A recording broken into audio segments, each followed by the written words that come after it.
Here's to feeling good all the time. My name is George. I'm unemployed and I live with my parents. Hey, you know what would make a great coffee table book? A coffee table book about coffee tables. I don't have a square to spare. I can't spare a square. But I don't want to be a pirate! Hello, and welcome to Seincast, a retrospective on all 180 episodes of Seinfeld, being hosted by two guys who can barely run their own lives. My name is Vinnie. My name's Matt. How's your Twitter life? Good? Not bad. Not bad at all. Oh. Why do you ask about my Twitter life? We've had some Twitter chatter in the past couple days. No? Yeah, no, you're right. I was pleasantly surprised to see Danny Woodburn retweet us. The Woodman. We also got Thomas Decker, who played Porter in The Stand-In. He also retweeted us, and we got another retweet from David Richardson. All right, you're fired. Yeah, who was the key grip on Seinfeld, and what they used his name a bunch of times. He had a few cameos on the show. He was the guy in Gino and Enzo's Barbershop. This is the best haircut I ever had. So it was really cool. It was like 3 for 3. It's like, wow, we're starting a minor buzz. We're part of the glitterati now. Yeah, what's that? Those who glitter. All right. Well, no big shocker here. We don't have any Seinfeld news this week. It's been a slow week, I think, for Seinfeld fans. And we can't even mention who's going to be the guest on Comedians in Cars this week because we're recording a bit earlier than we normally do. So by the time this episode airs, you'll know. But who do you think, Vinny? We've got Gary Shandling, Will Ferrell, and the other guy left. The other guy? Yeah. Who do you think is going to be up out of those three? I think it's going to be the other guy. It might be Will Ferrell for the season finale. Yeah, that would make sense. Well, with a bang, yeah? Well, I'm going to go with Gary Shandling. You're going with the other guy then? Mr. Cassie. Yeah, I'm going with him. Something to discuss before we get into this week's episode. Last week during the stand-in, we talked about Jason Alexander's appearance on the Nerdist podcast, and he had 2 Seinfeld spin-off ideas that never really saw the light of day, but he thought they would be good ideas. You got the Seinfelds and the Costanzas living in Florida, and then you also have one about Jackie Chiles and his law firm, and we thought those were fantastic ideas, Feldman. Nah, they're not practical. We wanted to hear from some of our listeners to see if they have any additional spin-off ideas, because Vinny, you and I don't have an original bone in our body. No, we do not. So wanted to throw a few out there, and I've actually not read any of these. This is my first time reading them. Hey, that makes you the premier. Yeah. So and I'm full of them today. I got to knock it off. First up, we've got Michael Flores on Twitter. He came up with the idea of Silly Putty. That's the name. Love the name already. Yeah, it's about David Putty working as a mechanic in car sales. So sort of an extension of the dealership, I guess. How do you feel about that? Oh, I think it's a great idea. It's a slam dunk. I could see them already doing several episodes about his move, how he allegedly stole it from Jerry, and then if he takes on a new move from somebody else, perhaps. A few more ideas on Facebook. You got Mike J. Svillin saying, Soup for You. It's a cooking show starring the Soup Nazi. So I don't know if that would be like a reality show or maybe... Bam! Yeah. There you go. It could be. Actually, I'd really like to see that. Yeah, the Soup Nazi in a reality show, just yelling at people. That would be an excellent SNL sketch, is for them to revisit the Soup Nazi as one of those cooking reality shows, or he's trying to sell something on like a home shopping network. Just yelling at people the whole time? Yeah, he has no tolerance for any of the salespeople that he's on set with, or the camera people. I've got one more here. These are all from Facebook. Brian Gubin wrote, New Man. Not Newman, but New Man. It's about postal employee Newman, of course. After his arch nemesis gets locked up, Jerry in the finale, Newman decides he needs a change. He cleans up his act for a while and gets the most sought-after postal route of them all, Hawaii. We follow Newman to Honolulu and follow his antics. Maybe he will find Elaine's long-lost suitcase. Time will tell. I love that pitch because it's so deep pulls. Yeah. It's all for the hardcore fan. Newman's longing to work in Hawaii, as well as Elaine's long-lost suitcase. I think that's an excellent idea and pitch. Yeah, that was from the airport, right? When the baggage handler or the skycap LaGuardia, Honolulu. I like that a lot. Newman. Who's that man? It's Newman. We also have Andy Knoll, who pitched a very unusual corduroy, an Anthony Bourdain style international travel series starring Jay Peterman, exploring the globe in search of the world's finest and strangest garments. Another great idea. Yeah, Man. Our listeners are very talented. Are they sitting on these ideas? You know, I had no idea. Wow. But also from Andy Knoll, Monks, starring Ruthie Cohen, Kramer's ex-girlfriend Evelyn, Larry the Cook, and the other wacky employees at the Upper West Side's iconic quick casual establishment. Nothing's finer than eating at this diner. I didn't realize that we'd be like actually pitching them. I mean, your energy is out of control. It's like you're in the room right now with the execs. All right, I got an idea for you. Here you go. All right, if you love that, you're going to love this. Waiting for Sacramento, a two-part special. Lomez and Jay Riemenschneider sit on a bench in Central Park, wondering if Bob Sacramento will ever meet them as promised. Guest starring Franklin Delano Romanowski and Cosmo Kramer, the Ass Man. So that's sort of a like a heady existential discussion kind of show. I like that. Next up from Richard Peter from Facebook, Poppy's Place. Poppy and Babu open a restaurant together with Poppy as the manager and Babu as the head chef. Antonio the busboy and Mitch the bartender reprise their roles. Ruthie Cohen is fired from Monks after giving the wrong change on a $20 bill. Well, I don't appreciate that already. And along with Babs Kramer, works as for Poppy as a waitress. After installing a non-fat frozen yogurt machine, Newman becomes a regular and almost never leaves the restaurant, much like Norm from Cheers.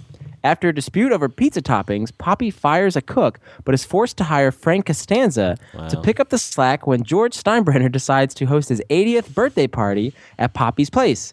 This is in season 2. The soup Nazi and Chef Bob from The Pie, excellent pull, open a rival eatery across the street. So that would be the season 2 arc, right? He's already got arcs, this guy. Man. I think he pulled every single restaurateur character and put it in Poppy's Place. That's actually a really good strategy because I'm like, where are these guys coming up with these ideas here? But they all fit. You know, you got to keep the theme going on, I guess. Yeah. I already love this one, and let's see if you can get... Do you know this one? If I say, by the book, do you know who's going to be the guest star?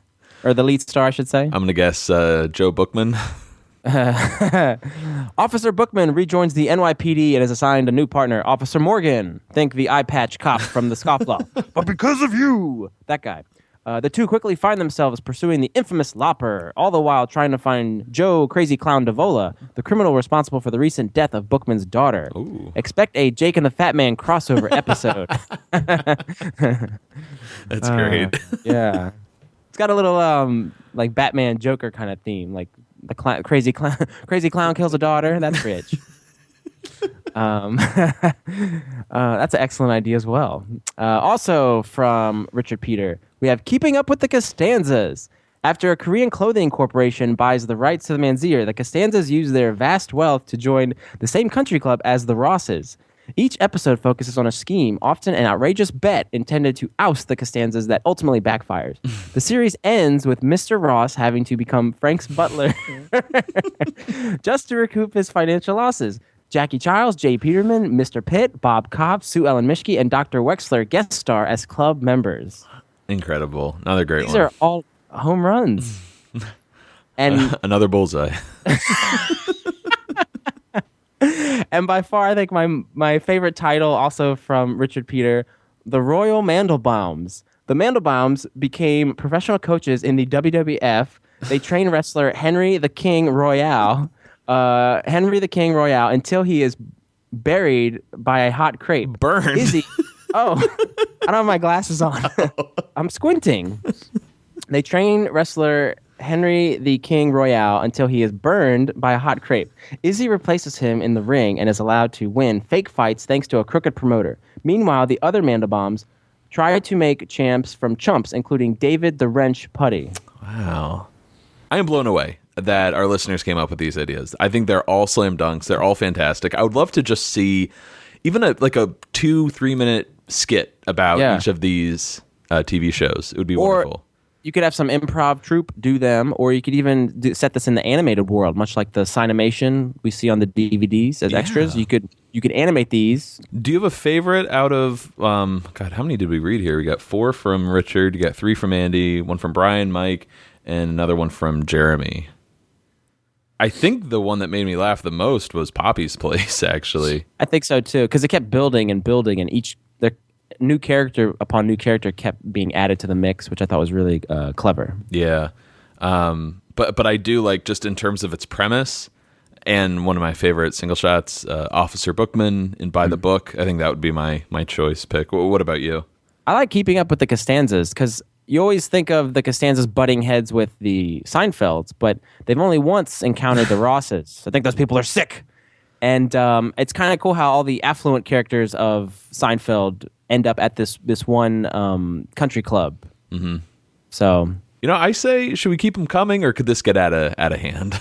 If you got an idea, pitch it. Yeah, if we can get enough, we listed about 10 of them here. If we can get like enough every couple of weeks, we'd love to throw them out there. Mm-hmm. It's fun for the whole family. If you'd like to send us more ideas or just get in touch with us, you can email us at seincast@gmail.com. You can find us on Facebook, Twitter, Tumblr, and Instagram. And if you'd like to support the show, we have 2 options for you. You don't have to, but if you want to, you can leave us a rating and review on iTunes. You can also donate to the show, which is a huge help. Head over to our Tumblr page and look for the tab that says Donate. Now, Vincenzo. I'm here. What do we got this week? We got the 17th episode of Season 5, The Wife, written by Peter Melman, directed by Tom Sharonis, and it originally aired March 18th, 1994. And we don't have any trivia this week. Okay. What do we do around here all day? It's slim pickings, unfortunately. However, I thought instead of just getting right into the episode, we could talk about Courteney Cox in this segment, because I would argue she is the most famous of Jerry's girlfriends.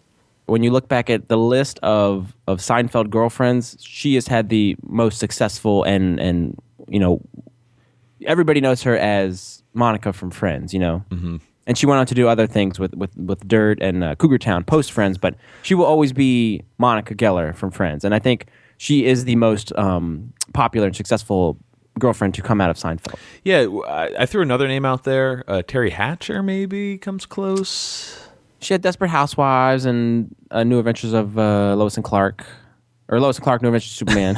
Whoops. Of old Lois and Clark? Yes. But I still think Courteney Cox has that mega star there. Right. And I guess we could argue she's the most popular boyfriend or girlfriend, like out of the main 4 characters, really. Who is? Courteney Cox. Okay. Anyone else, though? I feel like there might be someone in season 8 or 9 that I'm forgetting. Oh, Sarah Silverman, maybe? I mean, she's a who's who among comedians, but and she is a household name. She's written books, done movies, and stand up and whatnot. But I still think Courteney Cox trumps her. Janine Garofalo, another comedian. Same deal, yeah. A who's who. Mm-hmm. And I think it's mainly because of the Friends legacy. I think Friends is the only sitcom really to rival Seinfeld in terms of NBC 90s popularity. Yeah, I would argue, it was the successor to Seinfeld. When Seinfeld went off the air, they were looking for a show to replace it for must-see TV on Thursday. Friends was it, Mm-hmm. And for me, that was my I got my New York fix, and even though it wasn't quite the same kind of comedy, it was still a group of people, guys and girls, living in New York, talking about relationships. So for me, that was the next wave. Jason Alexander brought that up on the Nerdist podcast, how, people will criticize, oh, you're just writing this show's coattails. Where would you be without this show? But he's like, all shows do that. You go from like All in the Family to, I don't know, like to Cheers, and then Cheers to Seinfeld, then Seinfeld to Friends. Mm-hmm. Like it always, someone is always passing the torch. Yeah, I'm sure Friends didn't want to be Seinfeld's little brother, no more than Larry wanted Seinfeld to be Cheers' little brother. I get the sense with Seinfeld, though, there was a little more spite. Yeah. Especially from like Larry and Jerry refusing to do a crossover event with Mad About You or Friends. Yeah. There are some weird paradoxes, right? Like Kramer showed up on a Mad About You episode. As himself. As the character Kramer, yes. But Mad About You is mentioned in Seinfeld, and Right. Kramer was on Murphy. So it gets a little confusing. Yeah, Kramer was also in Murphy Brown, and then characters from Courteney Cox is on this week's episode. Hello, and her name's not Meryl in Friends. And then you also had a couple characters from Mad About You crossover, or at least appear in Friends. I know Helen Hunt's character and her best friend from Mad About You were in the coffee shop Perks in Friends, and then also Phoebe's sister Ursula, who was a waitress in Mad About You, was also in Friends. So Right. lots of crossing over. I like to imagine maybe the Kramer appearance on Mad About You. That's like that's an alternate universe. A Twilight Zone, if you will. Yeah, I was thinking like Bizarro World, but yeah, you know what I'm talking about. Jeez. But, since we brought up Friends and Courteney Cox, it was just a few weeks after this episode that she was cast as Monica. So we're looking at maybe one of the last roles Courteney Cox ever had before she would, take on this life-changing role of Monica. Oh, yeah. And it's kind of cool to see that, sort of like Seinfeld got her first. Is that weird? True. No. We got her. I was sleeping next to Jerry in bed when all of you was nothing. Yeah. But I love her on this show. I have some issues with Friends, lowercase and the TV show. Have you got an hour? Yes. No, but the TV show Friends, I have some issues with it. I've only seen one complete episode. And you still have issues? I pride myself in that. It was the Brad Pitt Thanksgiving episode. That's not a good episode. That's not a good thermometer or barometer of Friends episodes. No good? You got to start. See, for me, Friends is the first, I think, 1 through 7 seasons. And then it started to divert because they're having babies, and Ross and Rachel kept will they, won't they several times over. But the first 6-7 seasons are solid, and that's why I really enjoyed it. This episode, actually, watching Courteney Cox made me want to revisit and re-binge the series on Netflix. That's an unhealthy term. I'm going to re-binge. Well, this time period, it doesn't make me think of Friends. It really makes me think of Ace Ventura. I think Ace Ventura came out in 94, maybe 93. But that's a good year for Courteney Cox then, damn. Oh, yeah, for sure. I mean, you have Ace Ventura, you got Friends, big deal. You got Seinfeld. Come on, that is the biggest. I'm sure when she looks back on her career, it's all about this episode. But I figured we could maybe take, 5 minutes to talk about Courteney Cox, her career, maybe some of our favorite roles of hers, since we don't really have any trivia to fill in this week. You got that? Oh, yeah. Everybody's nodding their head as they're listening to this. I think older fans, as well as fans of the boss, Bruce Springsteen, will remember this song, Dancing in the Dark. This is what actually got Courteney Cox her start. She was the beautiful girl in the front row who the boss pulled on stage, and she's snapping her fingers back and forth and dancing with him. But I think her career was launched from this point. And then she went on to become Alex Keaton's girlfriend in Family Ties. She was 19 episodes of that. Then she went on to get Ace Ventura as Melissa Robinson, which we discussed. And then we didn't mention this yet. Scream 1, 2, 3, and 4 as Gail Weathers, that snooping reporter. Which you're a big fan of the Scream series, aren't you? Yeah, I really like Wes Craven a lot, and I like the first two. And it's, I don't know, I just like that world in terms of modern slasher films. But there was one role that I wanted to bring up here in case any of our listeners like Masters of the Universe, the Dolph Lundgren He-Man movie. Yeah. She was the love interest, or I don't know, whatever you want to call it, the leading lady of that film. Okay. And that's 80s, that's pretty early. That's kind of a deeper cut. Yeah. A few years probably after that Bruce Springsteen music video. Yep. Do you have any favorite roles of hers? Is it all about Melissa? Well, I still have to finish. She was in 3,000 Miles to Graceland. I remember on Scream she met David Arquette, and they became married, had kids thereafter. But Friends, Dirt, Cougar Town, and then she got into producing. Actually, she has a production company, so she puts out a lot of stuff too. Cool. Favorite role though? Man, that's tough. It's for me. I'm traditional, so I'm going to go with Monica on Friends. She's always going to be Monica Geller to me, in the same way that Julia Louis-Dreyfus will be Elaine. So. Over, it's not Melissa Robinson. Is that her name? It is Melissa Robinson. That bony little bitch, Melissa Robinson. That's a line from the movie. I'm surprised you choose Monica over our love of Ace Ventura. I like Friends, man. I probably prefer her as Gail Weathers in Scream anyways. See, I prefer Sherry O'Terry as the weather woman or reporter. Oh boy. We've kind of beaten this to death, but I just think it's kind of cool. We're almost halfway through the series run of Seinfeld, and we're getting this actress, Courteney Cox, to show up, who's going to, be a huge part of the show that sort of takes over Seinfeld. No, hey, how about this? You know how we always talk about these weird alternate theories that somehow they gel and they connect? Yeah. There's an episode of Friends where, sorry, Matt, Monica lies about her age and she dates this guy, because the trope is that women lie, they round down about their age. And then she dates this guy who appears really young and he says he's only like 24. And Monica at this time is in her 30s. She says she's like 28. Uh-huh. But then they sleep together and you find out the guy is a senior in high school. And she's like, oh, God, I'm Joan Collins. But if she can lie about her age, maybe she lied about her name when she was dating Jerry. Oh, that's possible. So instead of Meryl, maybe she is Monica, and they both start with M. Yeah, that could work. It's flimsy. The only reason that doesn't add up is you would think there'd be more characters from Friends showing up on Seinfeld since they're all in New York. True. The thing that was so weird about Friends, I just have one last gripe. I hope you guys all rally against him for this. They have so many guest stars, right? Like, didn't celebrities guest star almost every episode? Not as themselves, but it's like Alec Baldwin as this guy, or Ben Willis Stiller. Was on. Yeah. Was Ben Stiller on? I think he was, wasn't he? I don't remember. See, I know little things about the show, despite having only seen one episode. Does your wife like it?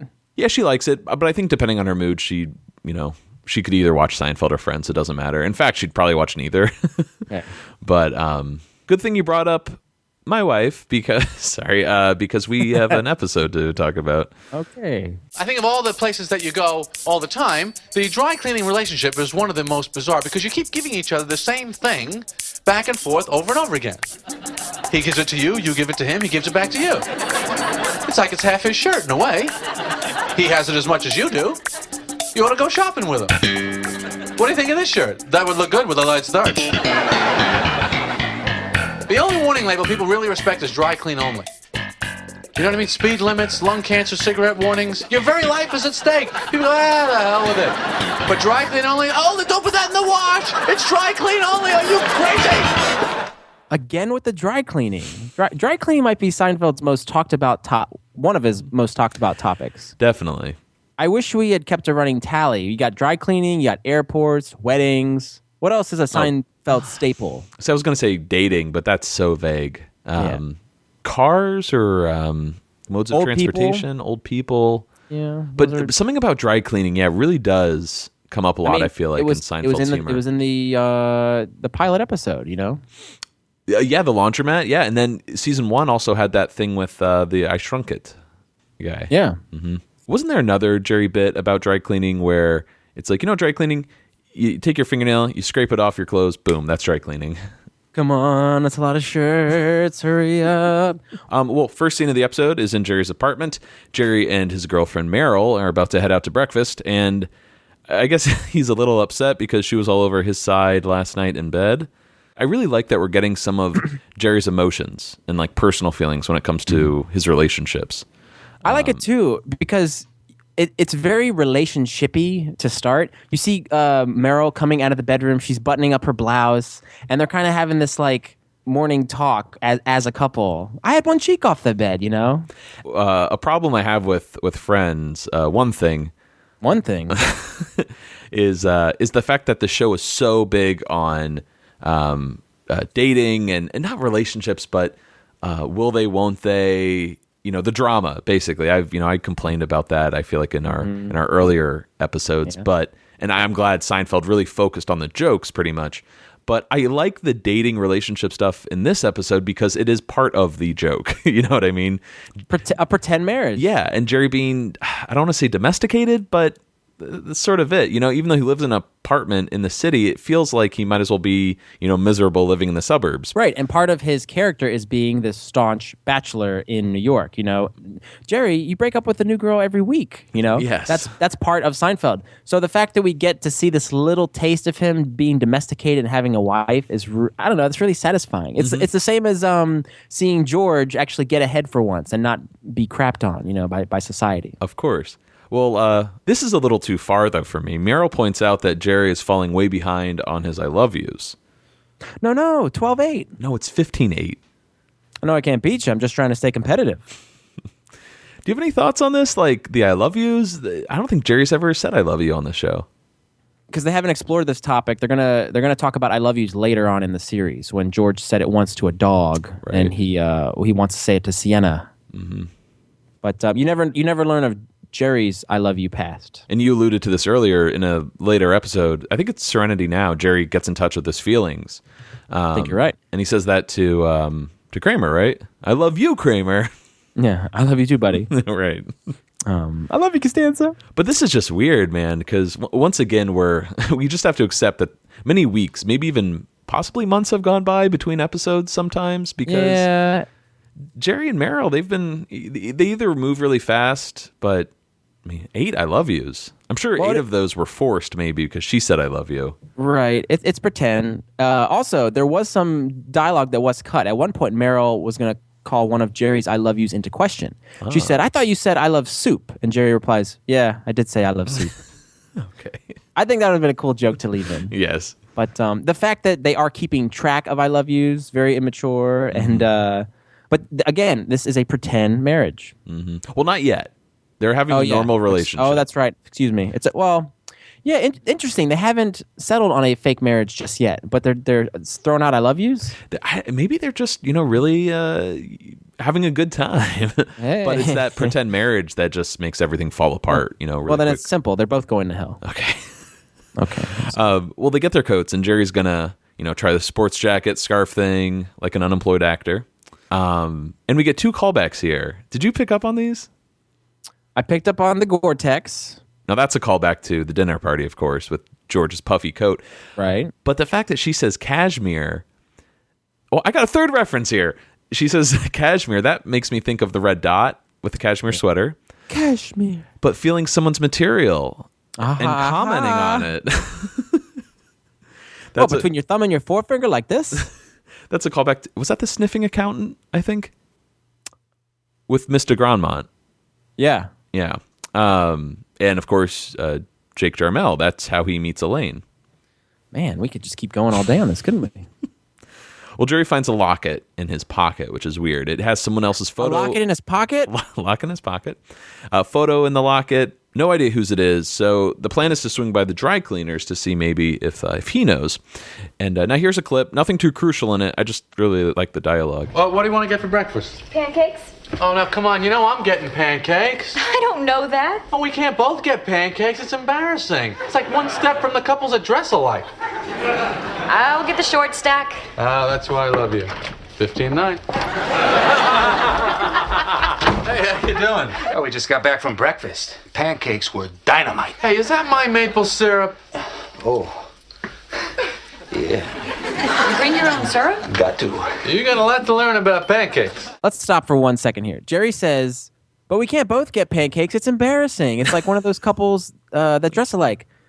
Jerry puts on the blazer and scarf, the unemployed actor look, right? Mm-hmm. Which I actually think that's a really accurate description of the unemployed actor. If you watch Meryl, doesn't she put on a jacket and scarf as well? So aren't they dressing alike? Yeah. Did anybody else pick up on that? I didn't personally. Yeah, it's just it's funny because the whole joke is, we can't but order the same thing because then it's like we're one step away from dressing alike, but they are dressing alike. So they're more. I don't know. I'm grasping at straws here. No. Another thing from that clip, which is I'm glad you played it. One of my favorite moments in the series, probably because it's how you and I voice our affection for each other. Yeah. Is the whole tallying up I love yous. So whenever we had a really nice weekend together. Your wife is there too. Let's put that out there. But Menage when a we say trois? no. When we say goodbye, though, it's always 15-9. 15. Yeah. That is So our I love you. Yeah, it's a nice moment for me. So it brought a smile to my face to hear Jerry say it as he's leaving the door. It made you cry a little bit as you realize I haven't said 59 in a long time. I can't remember the last time he said that. Also, we see one of Kramer's girlfriends as they're just having a gay old time. He's laughing hysterically as they're walking. It's all Michael, man. When they cut to the hallway and he and Anna kind of appear from off camera, he's like laughing hysterically. Yeah, and it even makes Jerry kind of crack up a little bit. He's like, "What are you guys doing?" He's like, "Hey, how you doing?" Yeah. That actress Anna is played by Lily Bernard. She only has 4 acting credits to her name. She was on Golden Years, Screenplay, an episode of The Cosby Show, as well as this episode of Seinfeld. I think it's also worth noting that she is one of the actresses to come forward in the recent Bill Cosby scandal. When I Googled her name, that was what popped up, and I couldn't believe it. And there she is in all the pictures. Yeah. Because, I was watching this episode, and, I don't really remember the Anna character that well. But I was looking at her, I'm like, wow, she just seems like a really, energetic, fun actress. I'm like, I wonder what else she's done, and that is tragic, man. Oh my god. To go back to lighter fare, another thing I love in that clip is Kramer's delivery of the pancakes were dynamite line. Oh yeah, that's a good one. I really do enjoy that. Yeah, it's funny. The whole pancake maple syrup arc makes me laugh because my wife Liz loves pancakes, like probably her favorite meal. She does get excited when I see her perusing the menu. Yes, whenever we're out to eat, every Sunday I'm making pancakes, and she also has a maple syrup problem. And I heard a little bit about this last night. Yeah, while we were talking, I made pancakes on Sunday, and Liz, loves to just cover the pancakes in the maple syrup. And I think, since the bottle is so small, and I didn't get to my pancakes yet, that we should microwave the bottle of maple syrup to thin it out, just so it goes a little farther.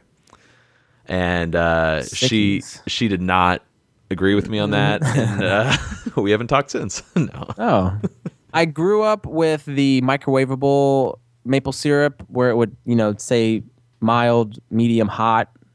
You know what I'm talking about. Mm-hmm.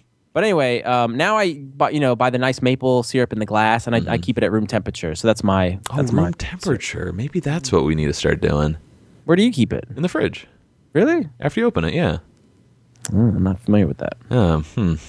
Is taking maple syrup to a restaurant a thing? Well, we're gonna find out. No, I had the same question for you. I have never heard or seen anyone ever bring in their, outside. What is it? Syrups, condiments? Jams, condiments. Yes. Yeah. That's new to me. Okay. However, George does bring that cucumber into Monk's in the Heart Attack. Remember that? I need cucumber. Yes. Now, let's cut over to the dry cleaners. Did you notice that it's the Sunshine Cleaners? I most certainly did not notice. Wow. Got a little maybe a future reference to the Sunshine Carpet Cleaners in the checks. That's crazy. Right? They expanded just from straight dry cleaning to, going out and cleaning. Quite possible. That's a carpet cleaning service. Maybe Marty is the the cult leader. Yes. Next door of that exterior of Sunshine Carpet Cleaners is JT Optical from the glasses. Hey, that's kind of cool. Yeah. Dwayne. Yes. So I wonder, when they were filming exteriors, did they just, grab a lot of different businesses and then they thought, oh, well, what do we have, in the hopper that we can use? But I thought that was kind of cool. Kind of ties together the neighborhood, I really do like that. Anyways.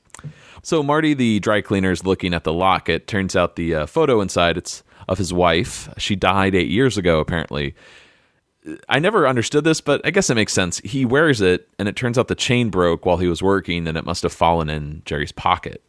Right. You calling Marty a liar? I'm just saying, I don't know if he really turned his house upside down looking for it. I do like that delivery, though. Marty the dry cleaner is played by actor Joseph Ragno. Great New York look to this guy as well as voice. He's all around New York.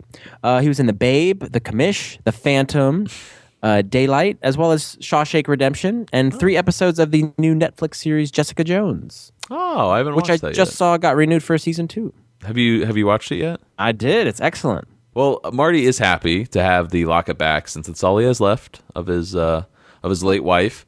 And what's he going to do for Jerry here?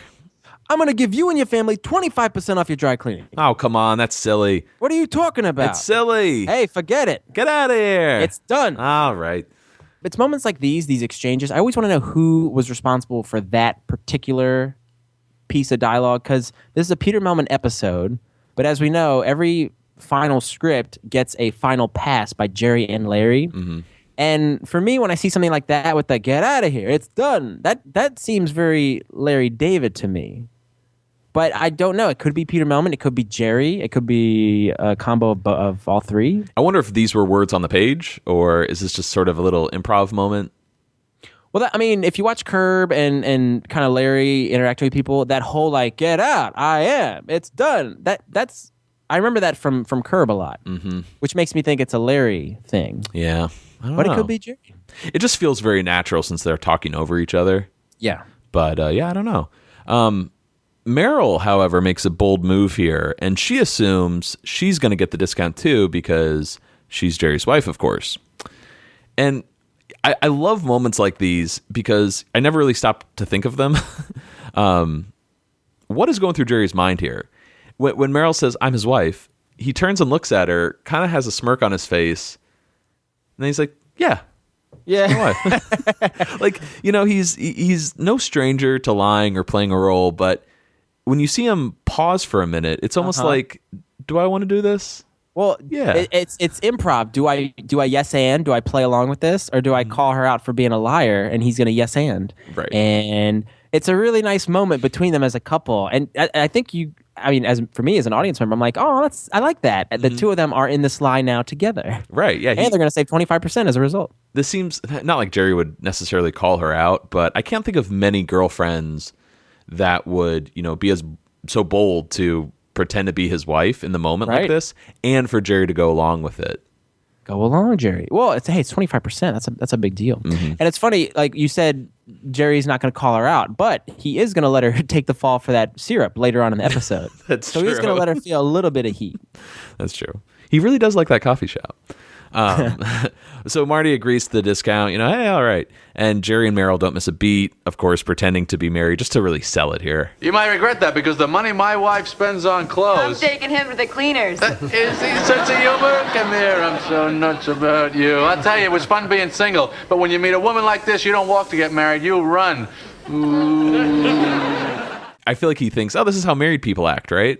Yeah. Anyways, we cut over to the New York Health Club. Same exterior here from the glasses when, right with George and the blind man are outside in their towels. Anyways, Elaine's outside waiting for George, and she sees someone she knows leaving the club. This guy, Greg. Yeah, Greg. One of the worst. Should we get it out there? I don't like this guy. I don't like the character. How would you describe Greg, at least in this scene here? Nothing. He brings nothing to the table. He's just standing there. I wrote down flat personality. Mm-hmm. That's true. That's accurate. He doesn't laugh. He doesn't smile. Oh, I know who we should set him up with. The Switch? Yeah, that's funny. That's funny. Also, he can't tell time. And he's a pilot, so you would think he should know when he's supposed to take off. Yeah. But I agree with Jerry, as we're going to find out. He really is a jerk. Yeah. So Elaine and Greg catch up. Apparently they know each other. She has a bit of a history with him, we should say right now. I guess she kind of likes this guy, but she never really got the right signals. Right. There's a really good line here from Julia when she's like, "Today was the first day I exercised since the Central Park Marathon." You ran the mini marathon? No, but I exercised that day. Yeah, that's I feel like she didn't intend to make a joke, but it came out that way. You know what I mean? Well, speaking of jokes, this scene is really weird because, obviously not filmed in front of an audience. It's filmed outside. And then I guess the audience watches it later. Who knows? Mm-hmm. There's not a lot of laughing going on. Mm-hmm. And I don't know if the audience didn't find this funny or... Greg didn't find it funny. That's true. I thought it was hilarious, Elaine. Yeah, but there's some good jokes in here, despite the lack of audience involvement. That's one. Mm-hmm. And this moment here... I don't know if you feel the same way. I love this joke, if it's supposed to be. Is that a joke?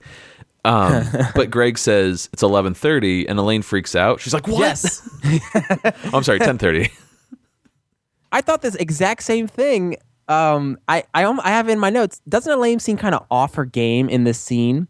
Like normally she charms everyone, but not this Greg guy. Mm-hmm. And she almost seems like a little bit of a space cadet because you already saw the but exercise that day. That's so that, cute. and then this whole 11:30, and she doesn't have to be anywhere. Like she just seems. I don't know if this guy has that effect on her or if she just worked out too hard. I don't think Greg's side of the joke really worked where he's like, do you have to be somewhere? No.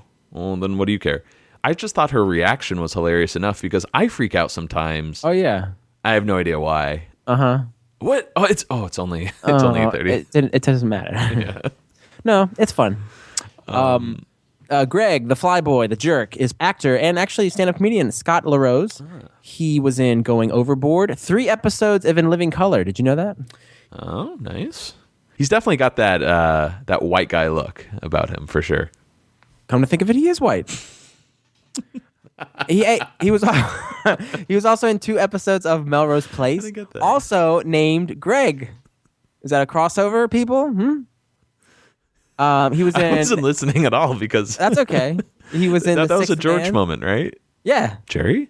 As a matter of fact, he is white. He was in the movie The Sixth Man, as well as Life with Louie. He was in 9 episodes. That was Louis C.K.'s first HBO series. He was in the movie Ed TV, and this blew my mind, which is why I saved it for last. He's not a double dipper. Calm down, everybody. He was in the movie Booty Call. You know that movie? I do, but I don't know it. Do you know? Well, but because we're talking about how white this guy is, do you know he played Sing, one of the convenience store clerks in Booty Call? I never saw Booty Call. He's in Brownface. Really? Yeah, and I think he's wearing a turban. Oh, wow, that's nuts. And I Googled, there's a picture of him and another clerk who I believe is not white. Uh-huh. But you see the 2 of them together, and I could not believe that was him. I wonder if that clip showed up in Master of None. Remember when Aziz goes through all of like the white people playing, like brown-faced Indians? It could be. Interesting. So if there's any way we can get that scene in there, because I have a really strong affection for Booty Call. I remember when we got HBO at our house, that was one of the movies I saw, and I loved it. What's his name? Well, you got 2 In Living Color alums right there. Right? Jamie Foxx and Tommy Davidson, as well as Bernie Mac's in there, and he's the Reverend, and he's really good. But I always thought that was a great movie. I think Louis C.K. did that movie, right? No, he did. Pootie Tang. Pootie Tang, yeah. I'm getting confused. I'm sorry. Booty Tang. Or I'm sorry, Booty Call. You remember the tang. Anyway, check out Booty Call for Scott LaRose in racist brownface. Yeah, there it is. Do you remember also McDonald's for the Super Bowl had like a set of ads with 2 white guys just always arguing and like sitting at the game together? No, not really. He was one of the guys. Oh, okay. He was like a big McDonald's guy. I always remembered him growing up too, seeing that. Interesting. Wow, he's had a really big career then, I guess. I didn't even recognize him outside of this role as Greg. That's right. There you go. Well, anyways, as they say their goodbyes, Greg moves in here, and he gives Elaine an open-lipped, I counted it out, I'm a weirdo, maybe a 2-second kiss. And she's left with kind of the, what the just happened look on her face. Mm-hmm. What the hell is with the open-lipped kiss? Like, in general, I'm not talking about now, but as a thing. I don't get it. I've never given anyone an open-lipped kiss outside of my wife or someone I'm dating. I definitely do the peck on the cheek. Who do you peck on the cheek? Family members, in-laws. I don't know. I'm too tired. Okay, let's move on. All right, let's cut over to Monks here and go right into the clip. Would you, can I... Pardon?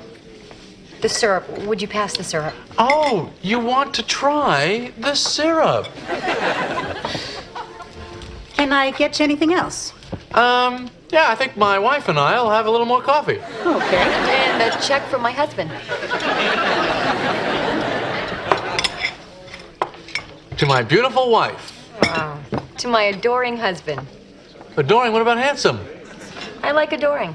Yeah, sure, adoring's good for you. What does it do for me? Excuse me.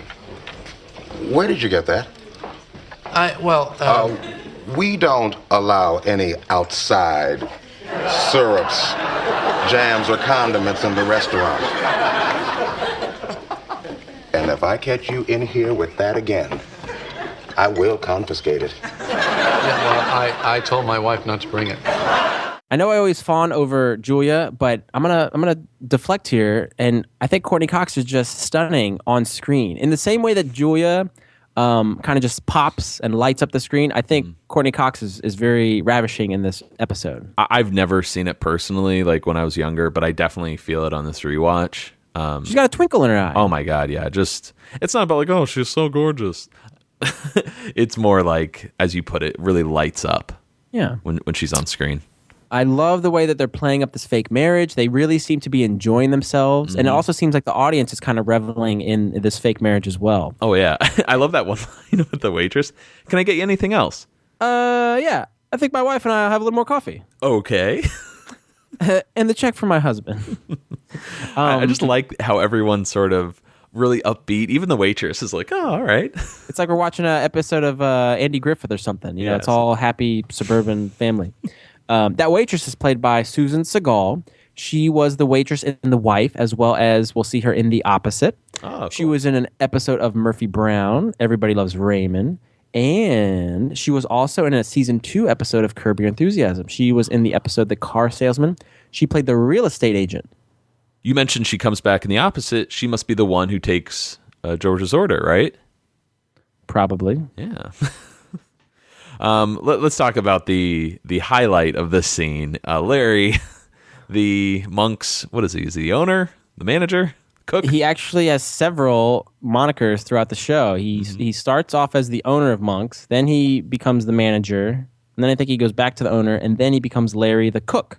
Right. So he's a jack of all trades here at Monk's. I like to think even when Mr. Vizecki took over the establishment, that Larry was still this guy who always stuck around.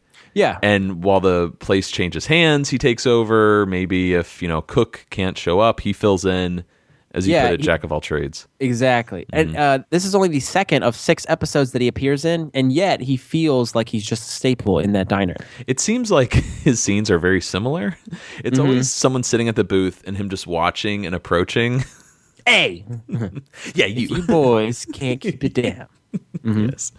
I actually have his autograph from one of the trivia nights. Oh, nice. Nice work. His delivery, though, is just perfect. We don't allow any outside syrups. Yeah. And then that last line, if I catch you in here again, I will confiscate it. Ooh, chills. But yeah, great scene, though. I really like this. Very playful. And as you mentioned earlier, Jerry has no problem throwing Meryl under the bus. Over at Jerry's apartment, Kramer is now hearing about the 25% discount and wants to get in on it, but... Very Kramer to expect a discount, too. Yeah. Jerry says, hey, just for me and my wife. And we get a quick interruption by Elaine getting buzzed up. Fair. Yeah. I think that's 2 for 2, isn't it?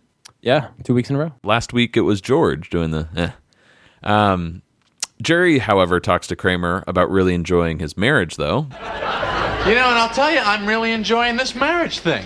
You think about each other. You care about each other. It's wonderful. Plus, I love saying my wife. Once I started saying it, I couldn't stop. My wife this, my wife that. It's an amazing way to begin a sentence. My wife has an inner ear infection. See? I like that. When I got married, like 5 years ago, I was very excited to say my wife this, my wife that. Because of this episode? Mainly, yeah. And hey, can we get a little sappy for a moment? I remember on your wedding day when you had just married your wife, and she was your wife, and you were talking to the limo driver, or just the driver you had for the car that was going to take us from the wedding chapel to the reception. And the guy was like, hey, are you guys ready? And you go, oh, I'm just waiting for my wife. And then you big smile on your face and you go, hey, that's the first time I've actually said my wife. And I'm really glad that I got to witness it in person. Aww, so thank you. That's really sweet. This all seems like a double standard, though, doesn't it? The whole use of my wife this, my wife that. Because Elaine criticizes that one lady out on Long Island for going on and on about her fiancé. See, I agree with you. I didn't think of it from that point of view. I thought of Kramer. So according to Kramer, fake marriages are okay, but real marriages are not. I'm thinking of the engagement when he compares marriage to man-made prisons. Oh, there's another. You're doing time. Good point. Anyway, since Jerry isn't giving Kramer the discount, he wonders if Jerry could at least take his quilt to the cleaners because it's so expensive. And they get into a little argument, but, Jerry eventually caves.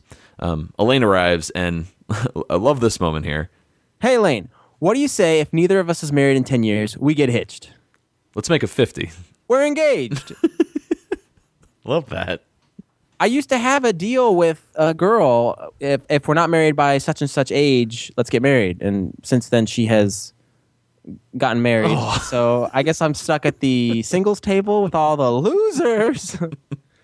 What age was it that you guys were going to get married? I don't remember if it was 30 or 40. Oh, 30? I know, right? That's a big commitment either way. Well, it was when we were in grade school. You might as well just get engaged right then. That's true. Oh, in grade school, yeah, that's a long ways away. So Kramer goes to get his quilt. Turns out George didn't show while Elaine was waiting outside the health club, so she left. And she tells Jerry about Greg, the fly boy, and his open lip kiss. Turns out they always just kind of pecked. This one had a totally different dynamic. I'm a little confused here. Are we to presume that they never dated, right? I think it's going back to what you said. Kind of a kiss hello is just a greeting. Not. I don't think they've ever dated. But a peck, though, does that mean on the cheek, do you think, or on the lip?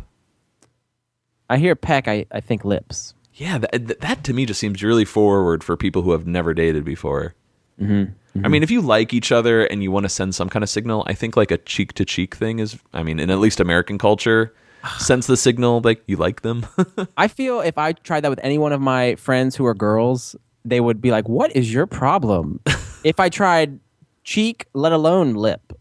You've had this happen before? No, none of my friends have that dynamic of kissing hello. And if you think about this whole conversation with, his upper lip landed flush on my upper lip, but his lower lip landed well below my rim. Doesn't the scope of this subject matter, the kiss, the placement, upper lip, lower lip, now it feels like a Peter Melman episode where he's dissecting the tiniest thing in a kiss and kind of analyzing it, which feels very Peter Melman. Absolutely. Not to mention the whole health club setting.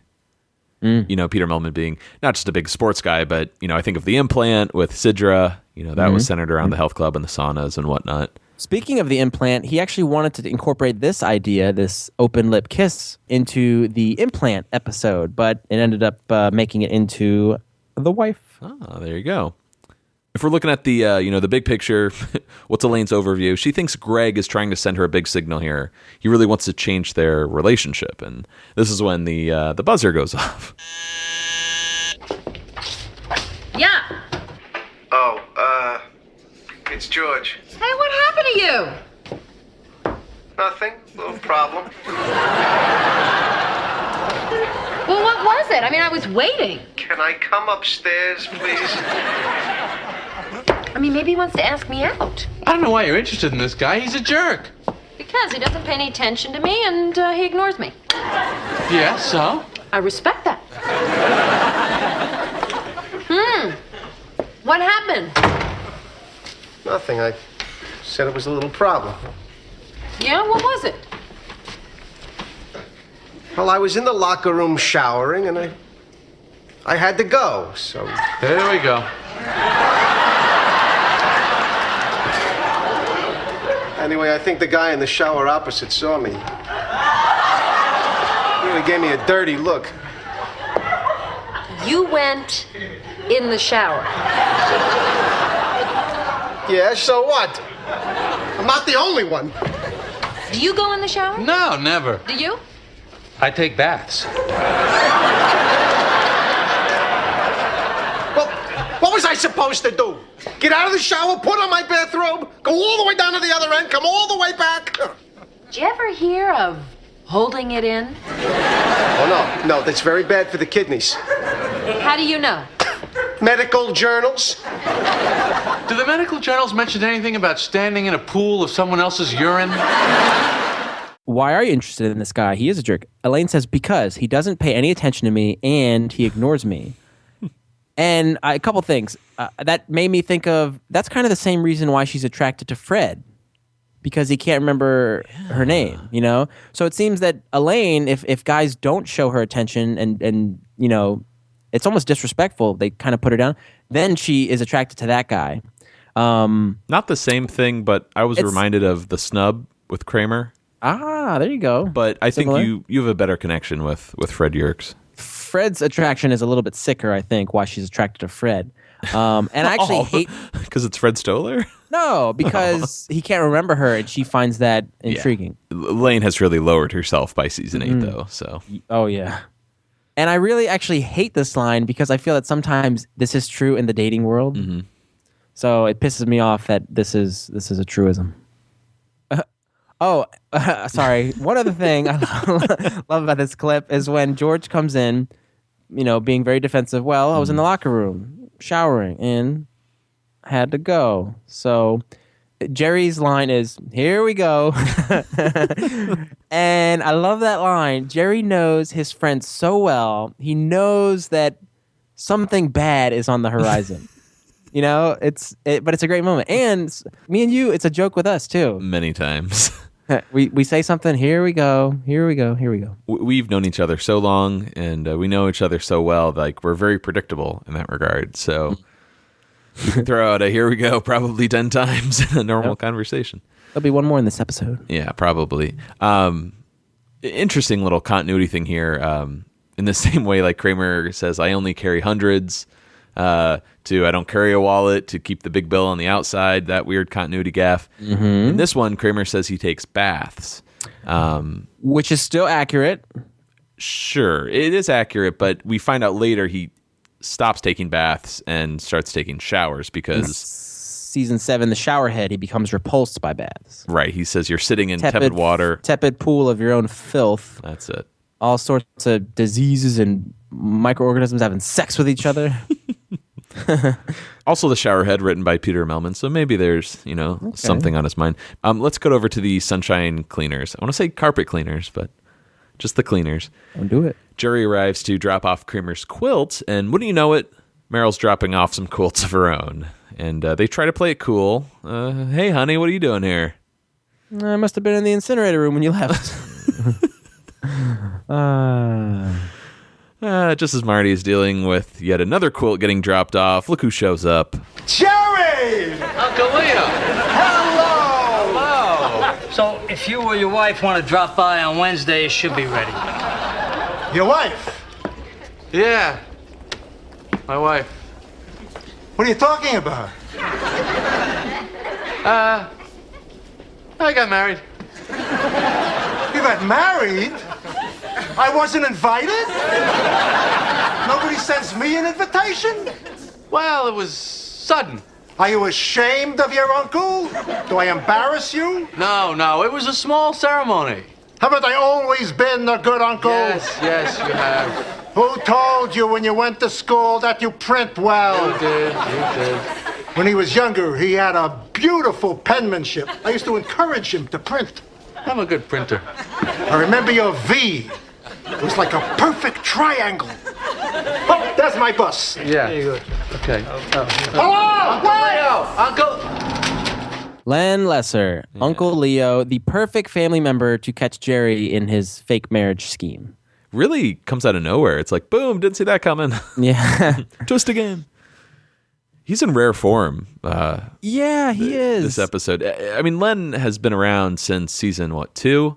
Mm-hmm. He's no stranger to playing the character of Uncle Leo, but to me, he really feels like he's embracing the over-the-top hello, which I think he struggled with for a while, right? Like, Larry was the one to tell him, hey, no, do that. You're doing great. Big. Make it bigger.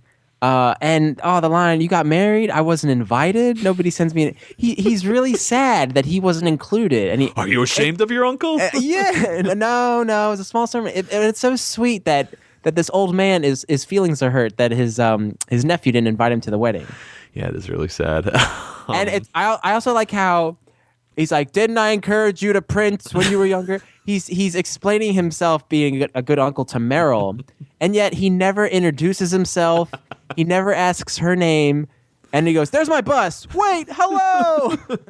That I love too. He didn't get a word in. He needs to get someone's attention by saying hello.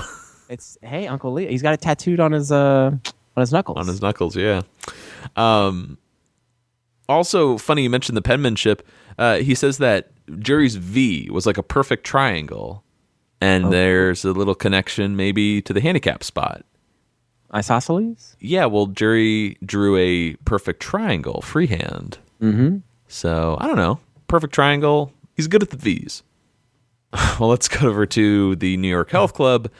Greg is on the Stairmaster, just being a real douchebag. You just look at him. You don't like this guy. Asking where he can get some good olives.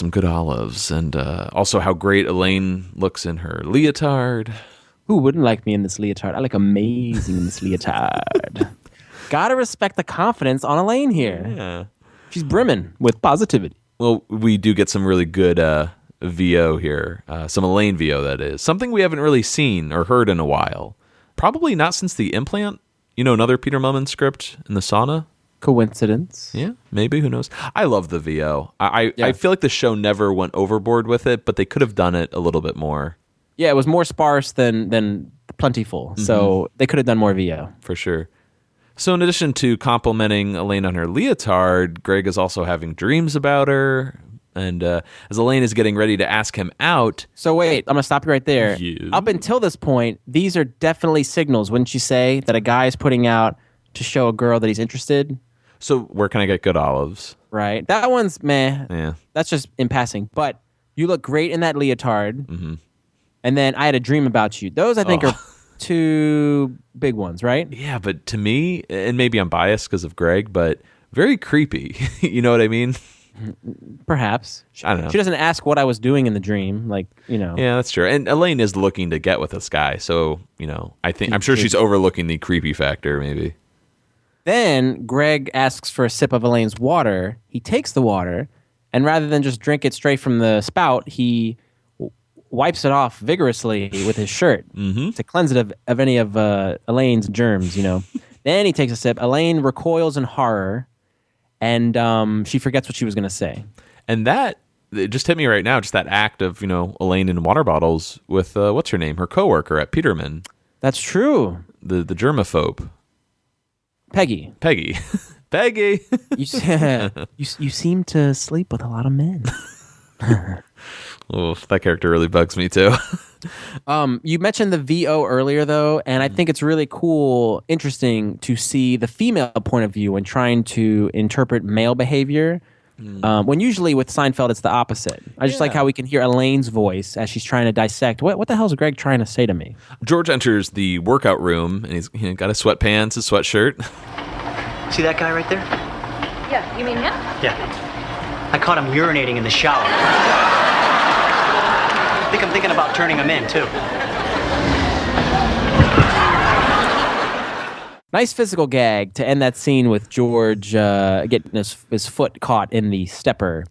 And both he and Elaine's outfits look very 90s. That's very quintessential 90s workout fashion. Oh, yeah. The whole scene just reeks of that cheap fitness decor. Yeah. Are you psyched? That moment, though, where George gets stuck in the Stairmaster, it feels a little bit like a Kramer scene. That's true. It's a physical gag. It's clumsy. Yeah. El Clowno. Anyways, we cut over to Jerry's apartment. What an image. Meryl watching TV, just splayed out on the couch, feet on the coffee table, empty beer bottles, eating from a box of chocolates. I have a feeling the honeymoon phase is about to wear off. She asks her honey for another beer. Jerry, of course, has a problem doing that, but... Come on, I'm sitting. I dated a girl who used to do that. She'd be on the couch and the fridge is right there, and she'd be like, "Can you get me a soda or something?" Can you get me a soda? She just wanted to see if I would do it. One of my favorite Jerry looks, though, is he bares those upper teeth in irritation. Hey, you're doing it right now. Yes. Little Fire Marshal Bill going on. He and Meryl get into this big fight. We don't need to go over all the beats. Why stop now? They get in a big fight over the location of a can opener, and I'm looking in the drawer. It's not here. It should be. It's right there. How many times have you been to my place and have to sit there as Liz and I bicker about something? All the time. All the time? Yeah. I would argue that's part of a healthy relationship, getting able to argue in front of your friends sometimes. One line that always cracks me up is they're bickering over this can opener, and Jerry says, "Hey, I'm not stupid. I'm looking in the drawer. It's not there." Did I say you were stupid? Well, wouldn't I have to be? Which is the best comeback to whenever somebody says, "Did I say you were stupid?" It gets me every time. Jerry is just so, this guy is, one of the greatest stand-up comedians of all time, but he's so good at just being goofy. But he's angry. But it's like a satirical, look at, married life. It's just so cheesy and love it. So the phone rings and Jerry gives up on the search while I guess Meryl takes over. You show me where there's a can opener in that drawer. Hello, I'm sorry, I'm just fighting with my wife. Jerry, we just heard. What's going on? Why the hell didn't you tell us? Listen, Mom, It was in here yesterday. Yeah, that's what I said. Who is she? When did this happen? I told her you'd get married. She thought you'd never do it. Morty, you're talking too loud. I'm not talking loud. You're hurting my eardrum. Well, you must have done something with it. I'm on the phone. Is she there? Can we talk to her? What's her name? Mom, I'm not married. What? I'm not married. I knew it. I told you. Uncle Leo said. I'm just pretending I'm married to get a discount on dry cleaning. A discount on dry cleaning? Could you make a little more noise? Listen, I'm gonna have to call you later. Well, I give up. Well, whoop-de-whoop. I love the scene. Love seeing Helen and Morty again. Overall, though, it reminds me a little bit of The Outing. Jerry on the phone with his parents. They find out something about him. Turns out not to be true. I was thinking this is that spinoff we were talking about right here. It's the Seinfelds, and occasionally you'll get a phone call from Jerry. Or actually, they're calling him, but you get the idea. Yeah. One line that I just love, though, is with Morty and Helen, where Helen goes, "Morty, you're talking too loud." You're hurting my eardrum. Yeah, I'm not talking loud. Oh boy. Anyways, so Meryl stomps off to the bathroom while Kramer sort of leans in to the apartment. He's exhausted since his quilt is still at the cleaners. He can't sleep without it. He's either too hot or too cold. He can't get in the zone. Yeah, and Jerry sees something sticking out of Kramer's robe pocket, and of course, it's the can opener. He forgot. Jerry kind of gives a sheepish look to Meryl when he holds the can opener. So we cut over to Jerry's. We're still in Jerry's apartment. It's just later that night. Later in the bedroom, and I just love this scene. It's Jerry in bed with Meryl, and getting ready to go to sleep. Hey, I'm sorry about all that can opener stuff. Yeah, me too. I love you. I love you. Well, good night. Good night. And then they just roll over. So, Matt, I want to ask you: is this what marriage is really like? The peck goodnight, and then you turn your body as far away from your life partner as possible? My life is not like this at all. Like where you just say, I'm sorry, I love you," and then you just turn away from each other.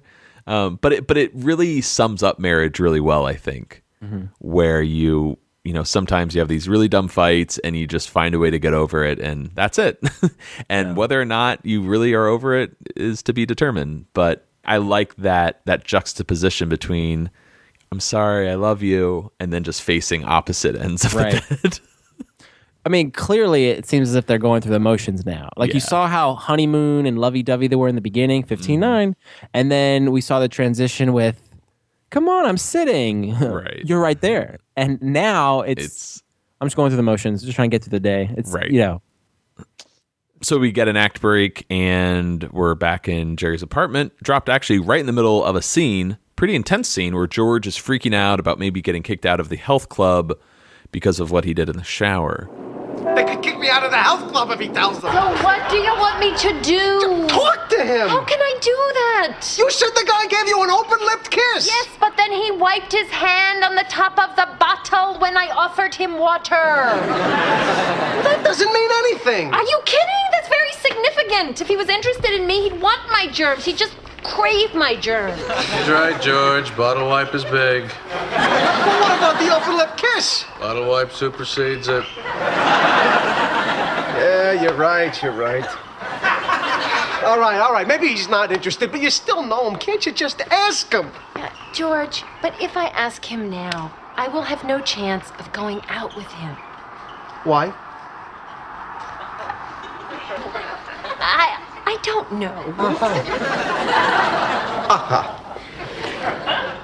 Could it be because you don't want him to know that you have a friend who pees in the shower? That's not it. Oh, I think it is. I think that's exactly what it is. Why couldn't you just wait? I was there. I saw a drain. Since when is a drain a toilet? It's all pipes. What's the difference? Different pipes go to different places. You're gonna mix them up. I'll call a plumber right now. All right, can we just drop all the pee pipe stuff here? Okay.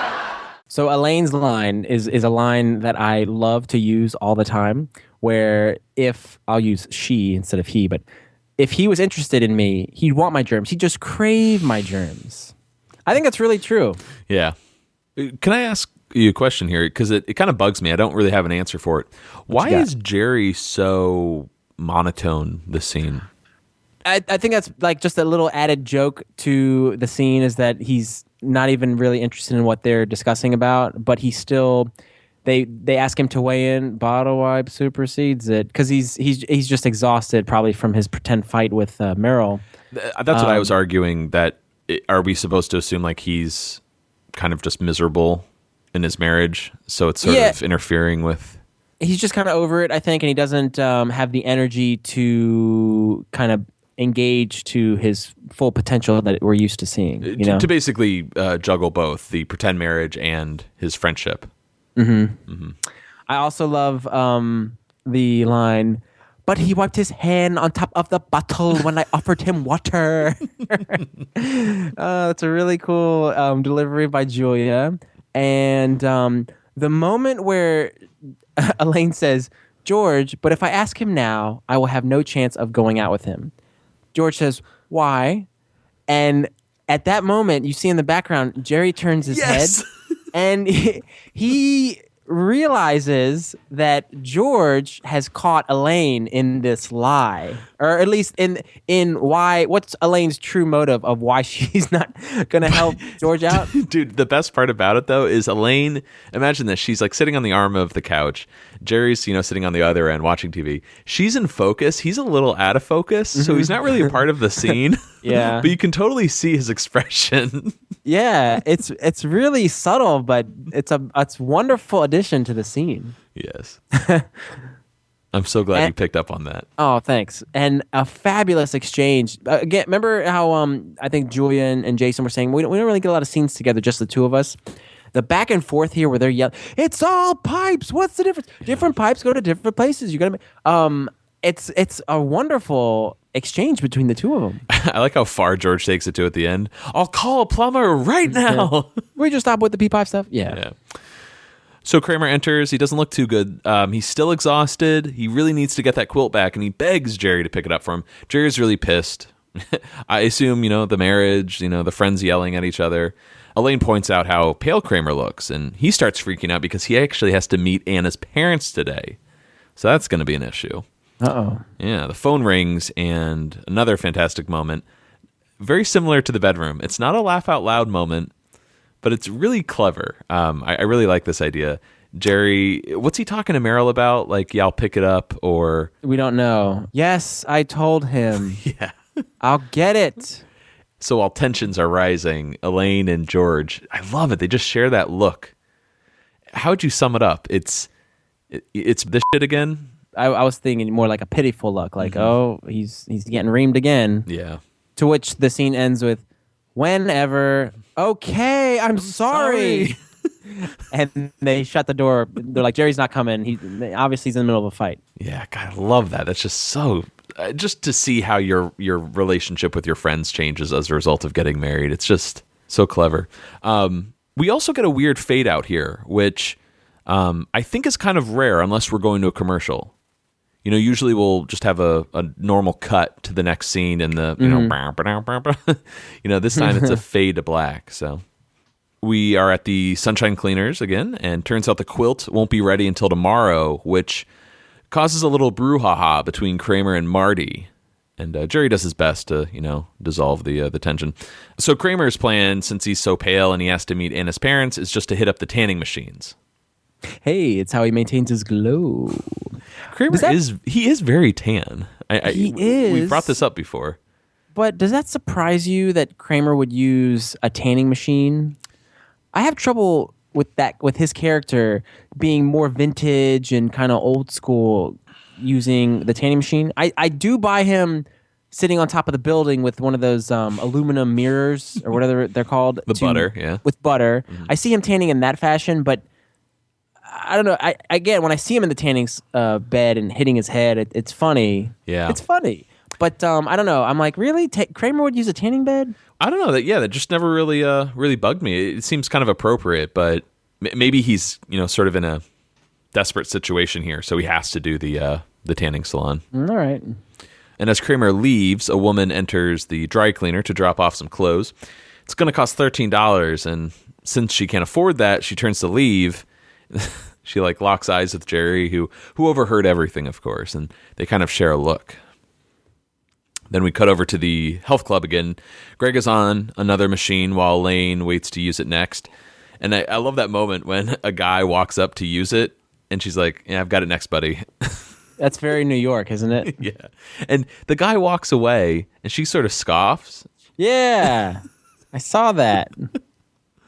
You mentioned, is that very New York? This is just one thing I don't have the energy for anymore. I don't have the energy to fight people or to, defend something anymore. It's just, you would think people have common sense. I'm standing next to a machine. I've got it next, man. They don't. You remember that from when you visited last time. Remember we were driving around my town and just how many people were cutting you off or honking. Yeah. Just what am I doing wrong here? Now, Greg is just disgusting here. He climbs off the machine, offers it to Elaine, but the machine is just covered, drenched in his sweat. And as he walks off, George runs up to Elaine to see what Greg said about him. Look at the signal he just gave me. He knew I was going to use the machine next. He didn't wipe his sweat off. That's a gesture of intimacy. I'll tell you what this is. That's a violation of club rules. Now I got him. You're my witness. Yeah, George is very excited now that he has some dirt on Greg in case Greg wants to turn him in for peeing in the shower. Remember how I said earlier that Elaine was a space cadet in this episode? Mm-hmm. I think this justifies my argument because I don't think that's a gesture of intimacy at all. Elaine is, spoilers, she's completely reaching. Delusional, yeah. This episode. I don't get why her standards are so low this episode. Yeah, that's a good question. You know what I mean? We've always talked about how I think Elaine had a lot of pride and a lot of confidence in those early episodes, especially when it comes to the type of person she dates. Right. Something happens, though, in these middle seasons where she just, I guess she's just running out of guys, Mm-hmm. Mm-hmm. Great line from George, too, where he's like, what, a guy leaves a puddle of sweat? That's a signal? What if you let you used Kleenex? What's that, a Valentine? That is a good line. Yeah. Elaine doesn't want to, but she caves for George and decides to walk up to Greg and see what she can do to prevent him from turning in George. And we cut over to Monk's. Jerry and this woman, we didn't really mention this in the dry cleaning scene. She is foreign. Do you know what nationality she's supposed to be? She's credited in the script as Paula, the French woman. Oh. So I'm going with French. French? Got it. We didn't talk about this, but they kind of share a love at first sight look back in the dry cleaners. Yeah, it's Jerry definitely took sympathy on her, but he was also attracted to her at the same time. This actress, Rebecca Glenn, plays Paula, the French woman. She only has 7 acting credits, including Seinfeld. She has Beyond the Ocean, Husbands and Wives, The Firm, White Mile, Misery Loves Company, and Tracy Takes On. And Rebecca Glenn is the actress, but that is not her voice. The writers, producers of the show, they had no idea, but they decided to change the nationality of the character after production to make her sound more exotic. And to save time, they had a professional voiceover actress come in and loop all of the lines. Probably American originally. Yes. Mm-hmm. That was something in all my years of watching Seinfeld, I never knew that that's not her voice. I knew it always sounded, over the top French, I guess. But I never picked up that those lines are dubbed. Right. And I think that was a good call to make her, more exotic, quote unquote, because this whole scene, it plays out of, it's kind of that like torrid love affair scene. But with that exotic accent, it sounds like something out of Rochelle. You know what I mean? Oh, you're going to catch cold. Yeah. Well, Jerry and Paula, the French woman, they're out to eat, and Jerry is begging her to let him take the clothes for the discount. What about Meryl? Oh, the hell with her. And this is maybe where it turns more into Rochelle. Paula runs out of Monk's, and Jerry chases after her, spins around dramatically right outside of Joe's fruit stand. No, Jerry, please. I'm not going to let you walk out of my life. I can't fight you.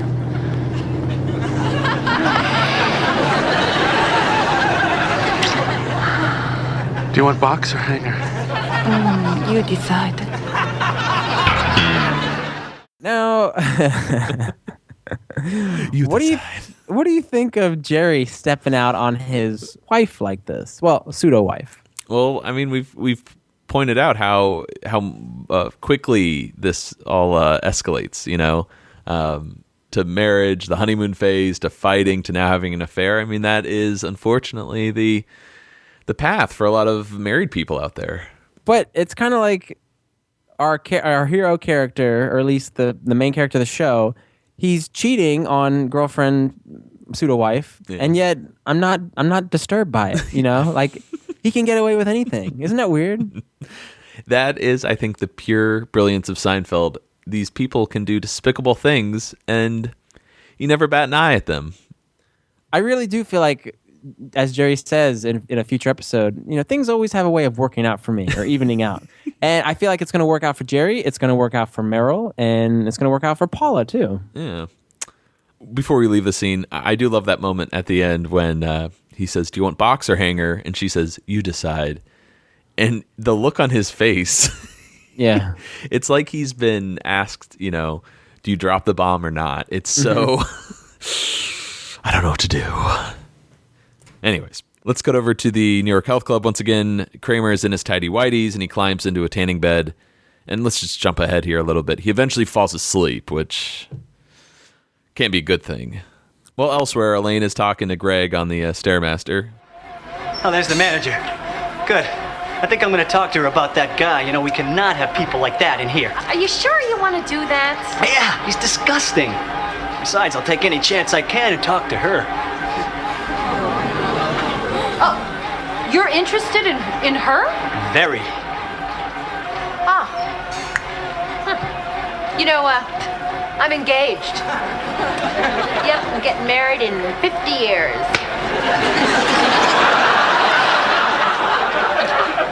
Oh, good. There he is. I want to be able to point him out. Greg, I wouldn't do that if I were you. Why? Well, correct me if I'm wrong, but isn't it a violation of club policy to not wipe down a machine after using it? Oh, I see. You're friends with the urinator, aren't you? Yeah, well, at least he had a drain. I would take Elaine over that fitness instructor any day of the week. She looks amazing in that leotard. Love that moment. Is this when she takes the straps and she... Or is that earlier? No, that's now. I'm getting married in 50 years, snap. And that looks like it hurt. The snap as Elaine... Yeah. Yeah. I do like Greg's. He picks up on what's going on, and he's wise to Elaine. Mm-hmm. Oh, I see. You're friends with the urinator, aren't you? So, guy's such a scumbag, man. Saving grace. Yeah, not a fan at all. And I feel really bad for Elaine when she finds out he is attracted to the manager. The manager, yeah, or the trainer, yeah, whatever she is. Elaine just looks so hurt, and I feel like she's thinking, it's so obvious he didn't like me. Why didn't I see this earlier?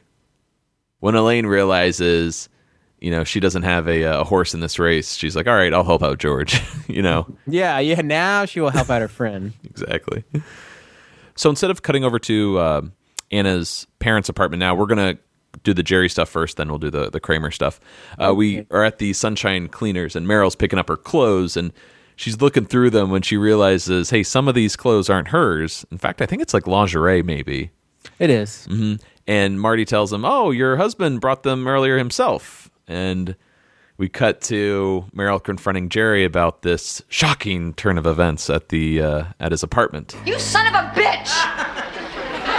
I'm sorry. Who is she? I want to know who she is. It doesn't matter. I want a divorce. A divorce? Oh, so you can marry her and give her the discount? Yes, that's right. What happened to us, Jerry? I'll tell you what happened. We got married. I'm sorry. This is my fault. I pushed it on you. No. I guess I just wasn't ready for the responsibilities of a pretend marriage. Goodbye, Jerry. Oh, forgot. This is your maple syrup. It's all right. I want you to have it. Okay, thanks. We'll always have pancakes. Bye, Jerry. I just noticed, if you look in the background during this fight, you can see the Randy Bowen Superman statue on Jerry's entertainment center. Is this the first appearance of that statue? Ooh, because I was trying to look for it. I mean, it was hard to be that observant, but this is the first time I noticed it in the background. Anyway, I like that. And one of the classic jokes I think that most people will take from this episode is Meryl can keep the syrup. We'll always have pancakes. Pancakes, yes. It's a perfect ending to the scene. But what about us? We'll always have Paris.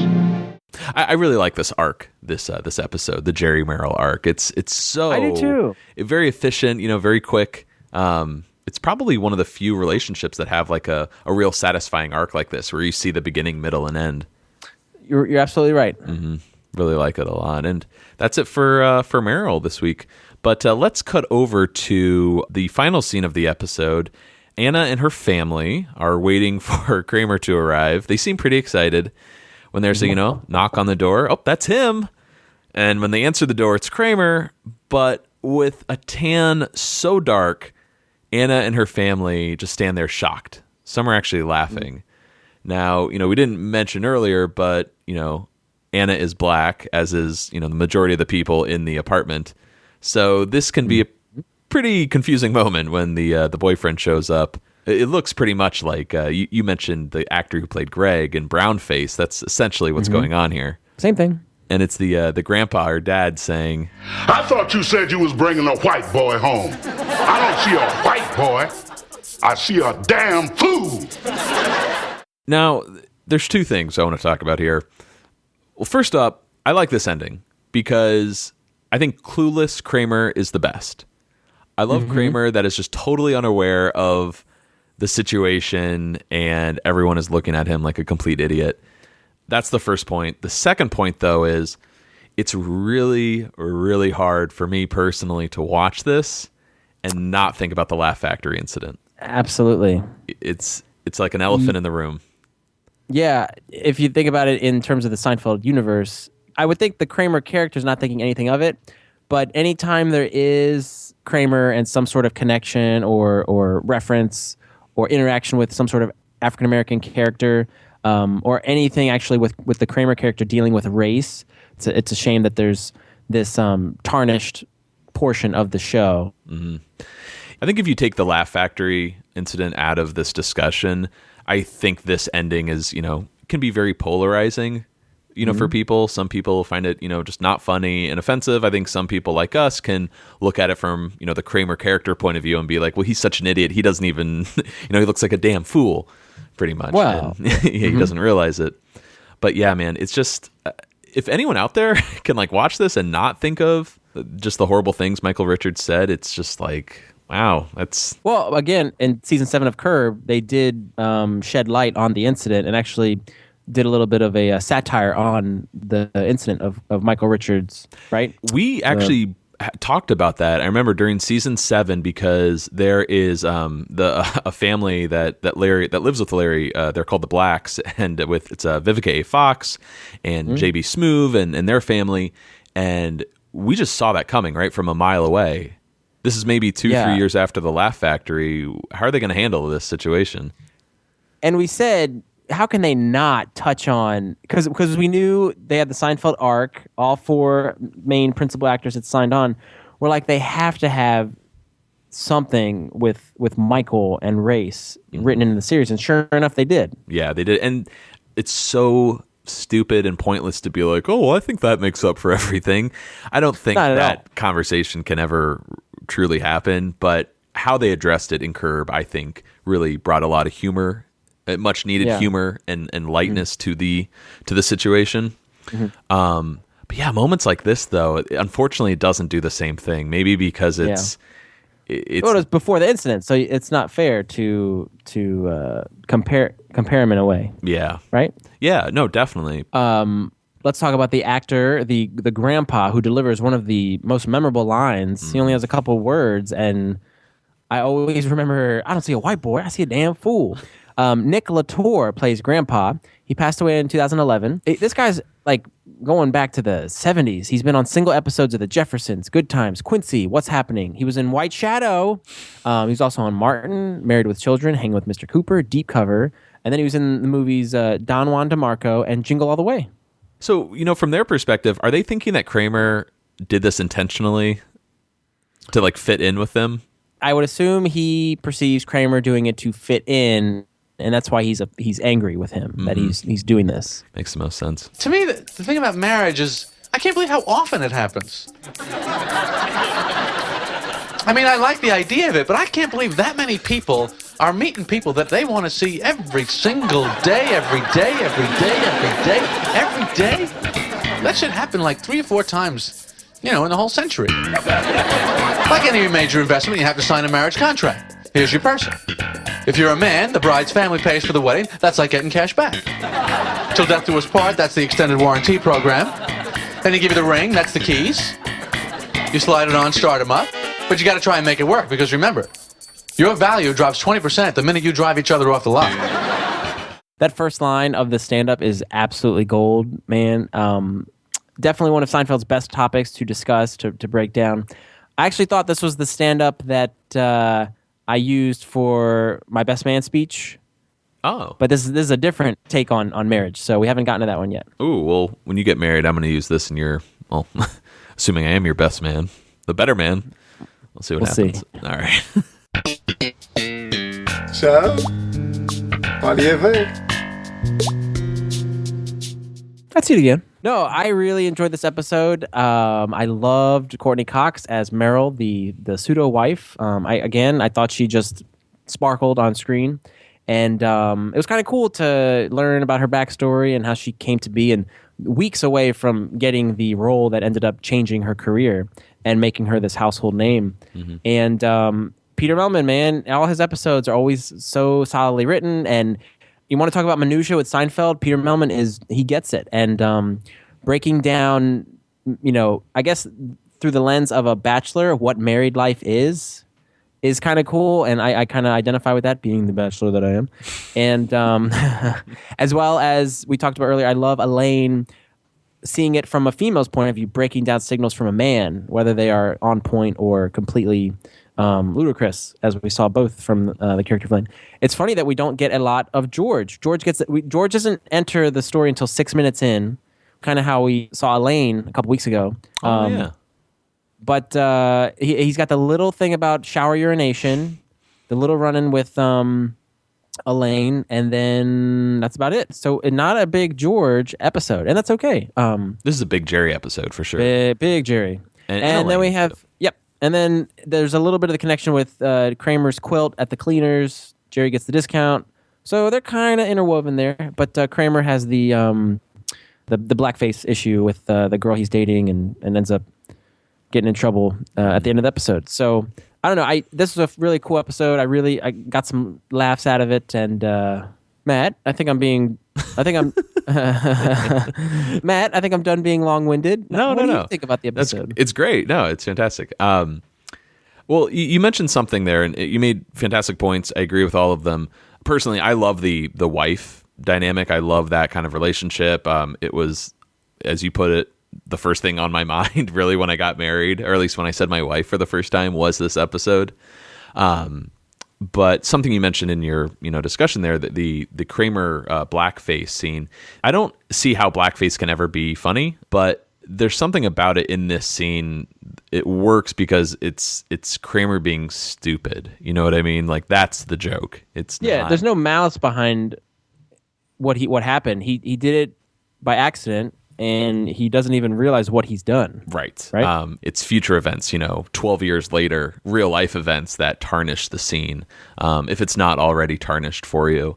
But getting back to just the episode overall, I really like this one a lot. I did not realize that Peter Millman wrote it. Completely forgot. But once again, when you start watching it, you're like, oh yeah, that's a Peter Millman thing. That's a Peter Millman thing. And I mean that in the best possible way. Overall, though, I love the Jerry-Meryl relationship so much. I think Meryl is one of my favorite girlfriends, though, just because of the fun she has with Jerry. Not to mention just how wonderful Courteney Cox is in the role. And you pointed out earlier, it's sad, but on my wedding day, I was thinking of Seinfeld a lot, but I was particularly thinking of that line, my wife, saying that for the first time. So this episode does hold a special place in my heart because of that. Not to mention my wife loves pancakes, loves maple syrup.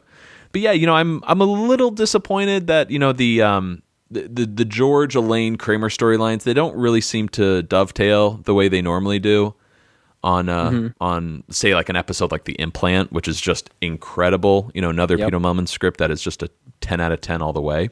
I think I'm going to give this guy 8.5 outside syrups, jams, condiments out of 10. And it unfortunately does not crack my top 20. I'll see your, what is it, Turkey Club and raise you. I am going to give this 9 open-lipped kisses well below my rim out of 10. In your top 20 at all? Nah. Yeah. Puffy Shirt, man. Puffy Shirt's holding on strong. Mm-hmm. So, sorry, wife.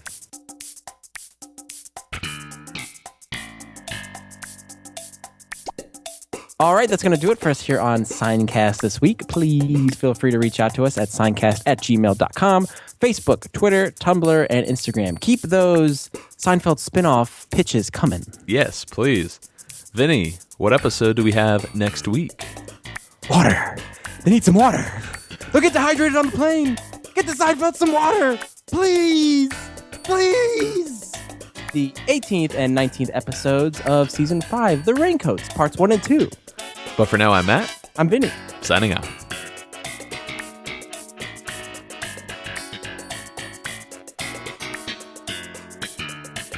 Seincast is not endorsed by Castle Rock Entertainment, Sony Pictures, or NBC. It is intended for entertainment and information purposes only. Seinfeld, the Seinfeld logo, and all names, pictures, and audio of Seinfeld characters are registered trademarks and/or copyrights of their respective trademark and copyright holders.